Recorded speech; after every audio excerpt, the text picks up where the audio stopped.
आप सभी के बीच बहुत बहुत स्वागत है फिर से एक नया वीडियो एक नए इन्फॉर्मेशन के साथ में। इस वीडियो के माध्यम से आप लोग बीच हम बात करेंगे स्मृति सिन्हा एंड डिम्पल सिंह का एक न्यू बेहतरीन भोजपुरी मूवी ट्रेलर के बारे में जो कि रिलीज किया गया है। सारे इन्फॉर्मेशन बात करेंगे, कौन सा मूवी है, किस चैनल के माध्यम से, कैसे कहाँ पे आप लोग देख सकेंगे। उससे पहले आप लोग इस चैनल पर नए हैं, चैनल को सब्सक्राइब कर ले ताकि ऐसे न्यू इन्फॉर्मेशन का वीडियो, न्यू भोजपुरी का अपडेट आप लोग बीच में रोजाना हमेशा हम लाते रहते हैं।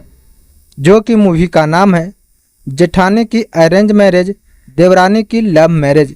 यह एक बेहतरीन आप लोग बीच में मूवी को बनाया जा रहा है, जिनके कलाकारी कर रहे हैं स्मृति सिन्हा, डिम्पल सिंह, लड्डू मदेसिया, अनूप अरोरा, संतोष श्रीवास्तव, सृष्टि पाठक, श्रद्धा Nobel and Nisha Tiwari ji.